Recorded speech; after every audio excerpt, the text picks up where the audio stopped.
one of the things that became really apparent as we were growing up as PKs, as preachers' kids, is that it was very difficult to get away from the church. Several of our parsonages were right on the church property, and so anytime anybody needed anything, the doorbell would ring, the phone would ring. And one of the things that I could tell from an early age is that my dad lit up when he was helping people, when he was working on a sermon, when he was going to the hospital. And I just saw this aliveness in him. My mother did the same thing when she was teaching. She would get very excited at the beginning of the day, thinking about the plans that she had for the day. And so one of the funnest things growing up was the fact that my parents were so passionately in love with what they did. And so we had a really great experience in the church.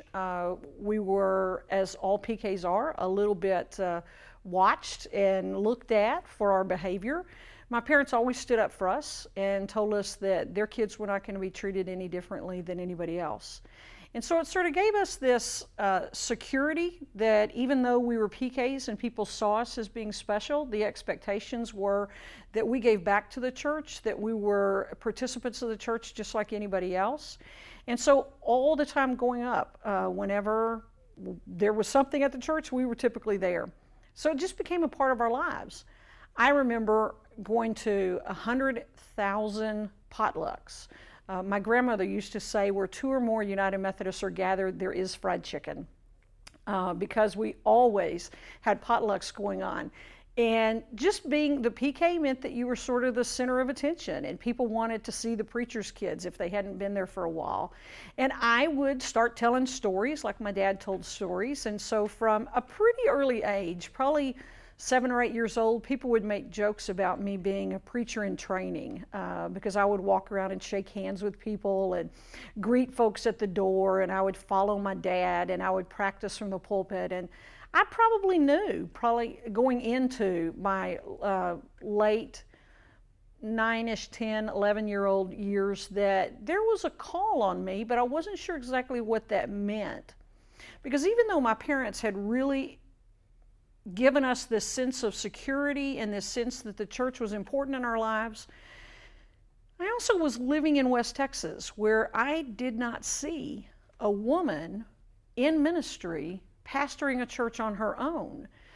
There were several women who were associates, who were Christian ed directors, who were youth directors.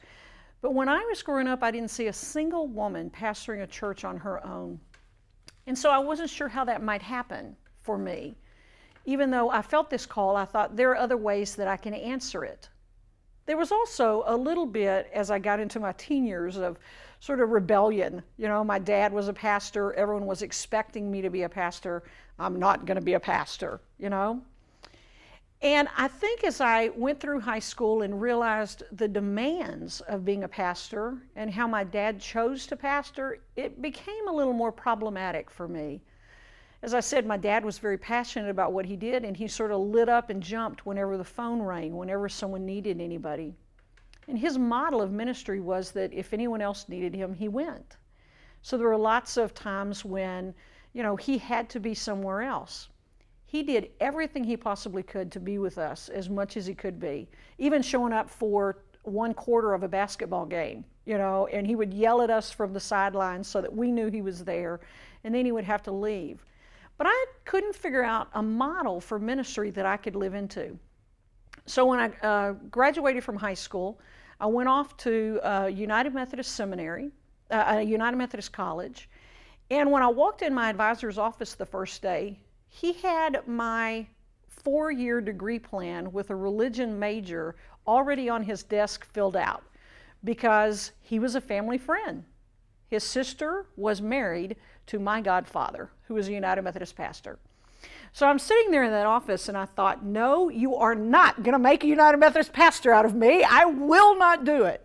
So I finished up that semester, and I literally transferred colleges to try to get away from this intense sort of expectation.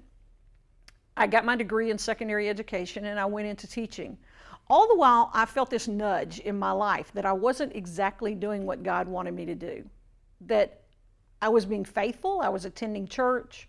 And so I thought, well, I'll give God halfway. I'll do a youth pastorate position. You know, I'll take on the youth director job, and that'll make God happy. So I took on a youth position, and as I got more and more involved in the church, the pastor of the church where I was serving kept saying, you know, I think I sense a call in your life. And I would just say, no, I don't want to talk about that. So I taught school for about 9 or 10 years, and I just couldn't run anymore.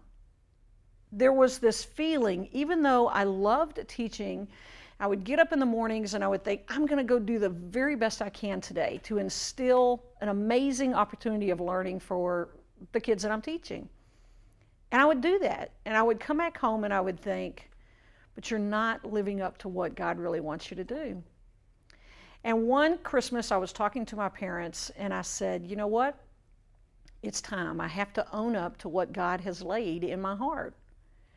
I had run for a couple of decades almost, since I was 9 or 10 years old. And I decided I needed to go to school. And so I went to St. Paul's School of Theology. I got my degree, my MDiv degree, and I pastored for 9 years, full-time. And I started doing some adjunct teaching. And as I was teaching a class with Amy Oden, who's now the Dean of Wesley Seminary in DC, she and I were co-teaching a class. And at the end of the class, she said, Karyn, I'm going to call you in 6 months. And if you haven't enrolled for a PhD program to go teach in a seminary, you and I are going to have a big problem. And she called me in 6 months, and I had applied and had gotten accepted and enrolled to go get my PhD. What really feels amazing to me is how my whole life sort of fit that sort of progression. I ran from my call, which I hear stories from students about all the time. It's hard in this day and age to answer a call to ministry when you don't know what that looks like. For me, it meant, how do I do that with integrity and authenticity as a woman when I haven't seen that modeled for me? Today, sometimes the discernment process is really clouded for students if they're younger. How do I make this work while I still build a family, build relationships? How do I go into debt at this young age if I'm going to seminary? If you're a second career person, how do I put my life on hold or my kids to the back burner a little bit while I go get my degree? And so some of the logistics sometimes get in the way of us answering our call. What I know for me is that God never gave up. I turned my ear away from God and tried to ignore that call, but it never went away. My entire life, when I was not answering my call, I knew there was a nudge. There was sort of this push from the Holy Spirit saying, Karyn, you're not quite doing what I want you to do.